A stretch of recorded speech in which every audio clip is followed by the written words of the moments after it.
healthy and quite well, but a large number also suffer from things like chronic pain, difficulty sleeping, and as age advances, getting into issues such as cognitive decline, Alzheimer's disease, dementias, and so on.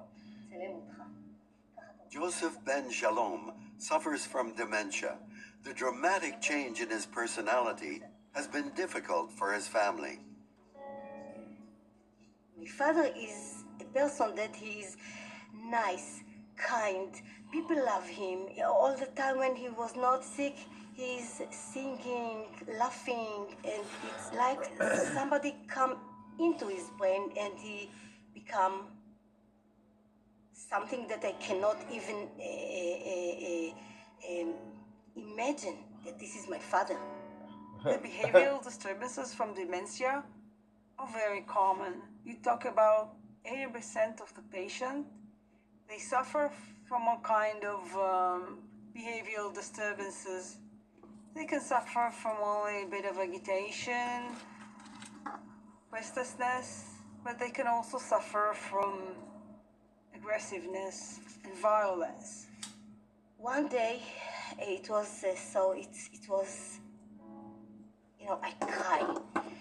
I couldn't even know what to do with him. It was a few hours that he was shouting and shouting and shouting and cursing, and I tried to relax him, I tried to hug him, nothing. The medications that you give are psychiatric. You usually give antipsychotics. They increase mortality. And actually, when one medication doesn't help, you usually give few medications, you have interaction between the medications, and the patient really suffers. So this was actually the base for doing the study. We thought of finding a new option for the patients. Our previous experience with the pediatric autism disorder, we saw incredible reduction in restlessness and in agitation. That's what gives us the clue that those products high with CBD and low in THC can help patients with dementia to reduce agitation, to reduce restlessness and rage attacks. It was a prospective study, double-blind, placebo-controlled. Actually, it was the first one to do that. The patients in the dementia trial were divided to two groups. One group received cannabis oil, a high concentration with CBD and low concentration of THC, and the second group received placebo.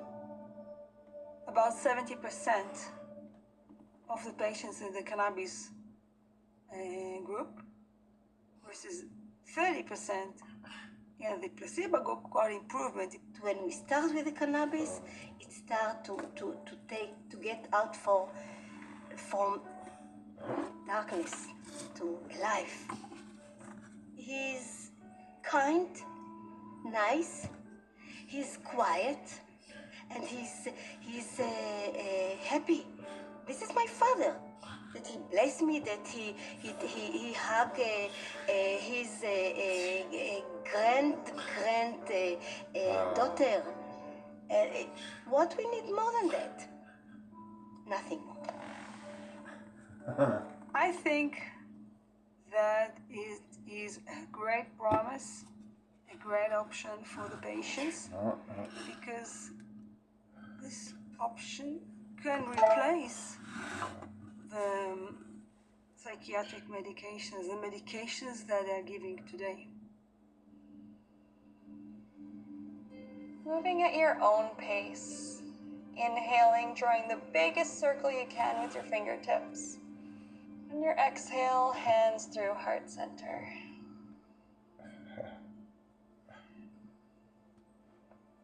Besides its medical and recreational uses, cannabis is finding other applications.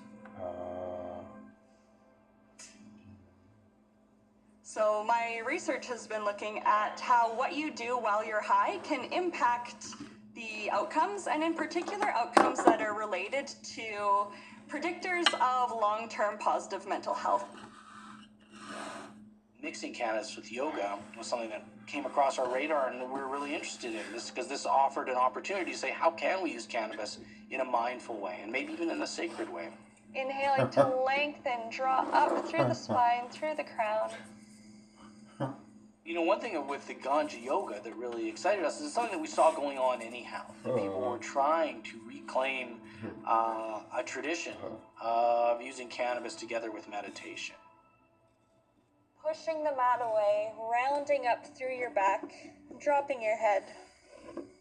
So we had the same people doing yoga one week and then doing activities as usual another week.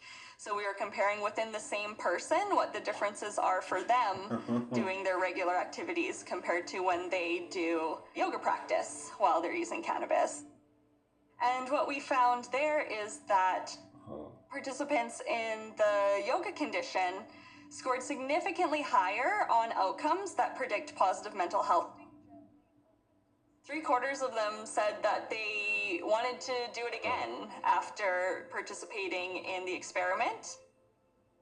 Inhale the arms overhead. In addition, 85% of participants said that they would recommend it to people that they knew. You know, we have all kinds of rituals around using alcohol and how best to use it. And you shouldn't use it alone, or you should only use it with your family on these special events. We don't have those kind of rituals around how best to use cannabis. So I think one of the challenges as we re-enter a more sane and realistic relationship with cannabis is how do we best use it, and what are those rituals? What are some of those traditions? The discovery of the endocannabinoid system has given us an insight into how this one plant can have such wide-ranging effects.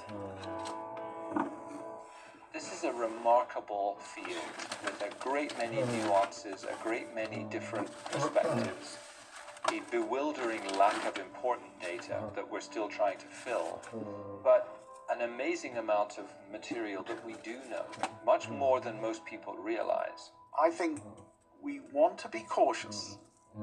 Try it, use it for certain conditions, maybe where there aren't adequate treatments. And if it works, that's wonderful. But we have to be very, very thoughtful about how we use it, when we use it, and why we use it. Clinicians don't have a lot to go on. We need the science to guide them. What is it going to be useful for? It's not going to be everything. CBD has like 60 indications according to the internet for therapeutic use, which is no medication. Only placebo gives you that effect. So everyone would benefit if we were able to do the science and say what it's going to be useful for, at what dose and by what route of administration. That's what we need. It's only by talking about it, it's only by studying it, and it's only by letting go of the ideas and the ideologies that we have about cannabis and letting that go and moving forward that I think we're going to emerge with a new picture of what cannabis really is and what it can really do.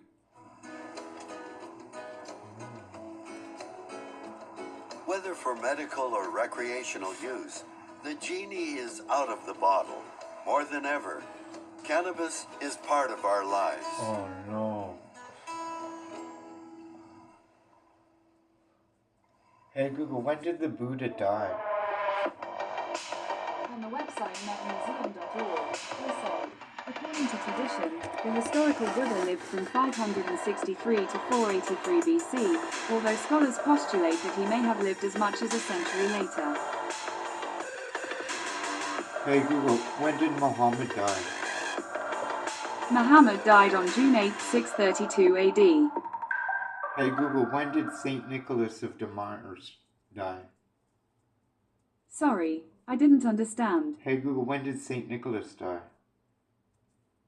Saint Nicholas died on December 6,